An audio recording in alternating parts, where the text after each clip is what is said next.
Hello students, आज हम सब परिमेय संख्याओं के गुणा की संक्रिया के प्रगुण के बारे में अध्ययन करेंगे। तो चलिए देखते हैं परिमेय संख्याओं के गुणा की संक्रिया के प्रगुण। तो दोस्तों, परिमेय संख्याओं के गुणा की संक्रिया के प्रगुण में पहला है समवर्ग प्रगुण। पहला जो है समवर्ग प्रगुण। तो देखिए समवर्ग प्रगुण क्या कहता है यदि P और Q तथा R और S दो परिमेय संख्याएं हों, ठीक है, तो जो उनका गुणनफल होगा P बटा के Q इंटू R बटा के S भी एक क्या होगा, परिमेय संख्या होता है। अतः जो परिमेय संख्या के गुणा की संक्रिया है ये समवर्ग प्रगुण का पालन करती है। ठीक है बच्चों, तो हम ये कह सकते हैं कि समवर्ग प्रगुण ये कहता है कि यदि दो परिमेय संख्याएं हैं, आपस में अगर हम गुणा करेंगे तो जो हमारा आंसर आएगा वो भी क्या होगा, जो गुणनफल आएगा वो क्या होगा, वह भी एक परिमेय संख्या होगी। ठीक है। दूसरा देखिए, दूसरा है क्रम विनिमय प्रगुण। ठीक है, दूसरा क्रम विनिमय प्रगुण। ठीक है, तो देखिए क्रम विनिमय प्रगुण क्या कहता है, कह रहा है यदि P और Q, ठीक है, यहाँ पे P बटा के Q और R बटा के S, ठीक है,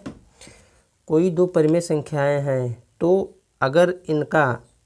दोनों परिमेय संख्याओं का आपस में स्थान बदल लेने पर और इसके पहले दोनों का अगर बच्चों जब हम गुणा करेंगे तो क्या होगा, दोनों का जो मान होगा, जो दोनों का आंसर आएगा वो क्या होगा, आपस में बराबर होगा। ठीक है, तो इसको हम लोग इस प्रकार से कह सकते हैं, यदि हमारे पास कोई दो परिमेय संख्या है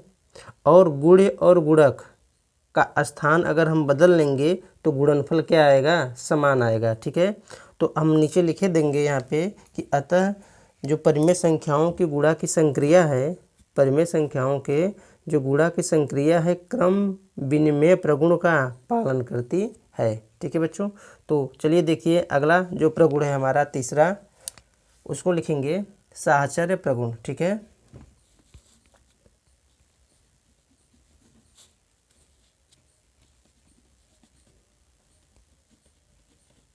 साहचर्य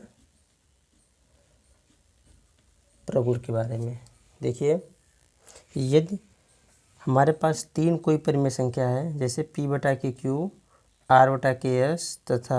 T बटा के U, कोई भी तीन परिमेय संख्याएं हैं तो क्या होगा बच्चों कि पहली दो परिमेय संख्याओं के गुणनफल में तीसरी परिमेय संख्या का गुणा करें, या पहली परिमेय संख्या में अंतिम दो परिमेय संख्याओं का अगर हम गुणा करेंगे तो जो हमारा बच्चों आंसर आएगा वो क्या होगा, एक दूसरे के समान होगा। इसलिए हम इसको कह देंगे कि परिमेय संख्याओं में जो गुणा की संक्रिया का जो साहचर्य प्रगुण है वो क्या कर रहा है, साहचर्य प्रगुण का पालन करता है। ठीक है, तो एक बार फिर से देखेंगे इसमें, अगर तीन परिमेय संख्याएं हैं P बटा के Q, कोई भी संख्या होगी, तीन परिमेय संख्याएं अगर हो हमारे पास तो पहली दो परिमेय संख्याओं में, ठीक है, पहली दो परिमेय संख्याओं के गुणन में या गुणा में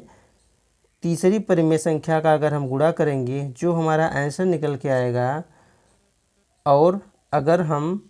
पहली परिमेय संख्या में अंतिम दो परिमेय संख्याओं के गुणा में अगर हम गुणा करेंगे तो जो हमारा आंसर निकल के आएगा बच्चों वो क्या होगा, एक दूसरे के समान होगा। और जब ये समान होगा तो हम यहाँ पे हम कह सकते हैं कि अतः परिमेय संख्याओं में गुणा की जो संक्रिया है साहचर्य प्रगुण का क्या कर रहा है, पालन कर रहा है। ठीक है बच्चों, तो आगे हम लोग सीखेंगे कि परिमेय संख्याओं के योग पर गुणा का वितरण प्रगुण क्या कहता है। ठीक है, तो यहाँ पे हेडिंग लिख लेंगे, परिमेय संख्याओं के योग पर गुणा का वितरण प्रगुण। तो देखिए ये क्या कहता है, तो देखिए ये कह रहा है कि यदि परिमेय संख्या का दो परिमेय संख्याओं के योगफल में, ठीक है, यदि परिमेय संख्या का दो परिमेय संख्याओं के योगफल में गुणा करने से प्राप्त जो गुणनफल है,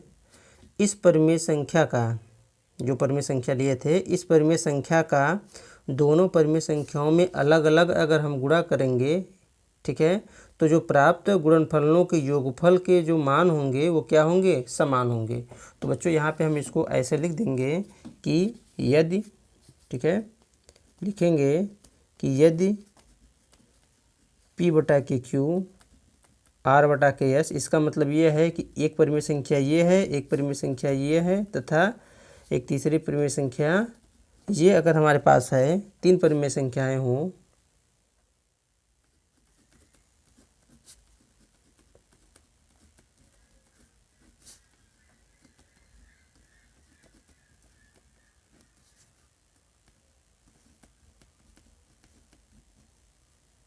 ठीक है, यदि हमारे पास तीन परिमेय संख्याएं हों तो क्या होगा कि कोई एक परिमेय संख्या का जो गुणा होगा दूसरी और तीसरी परिमेय संख्या के योगफल में,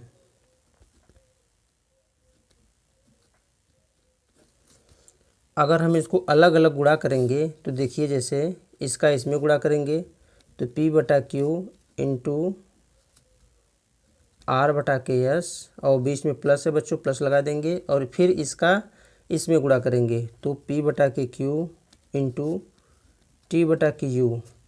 तो बच्चों जब हम गुणा करेंगे तो इनका मान और इनका मान क्या होगा, दोनों मान क्या हो जाएंगे, योगफल के समान होंगे। मतलब ये संख्याओं का हम जब हल करेंगे और इन संख्याओं को हल करेंगे तो जो हमारा मान निकल के आएगा दोनों क्या होगा, समान होगा।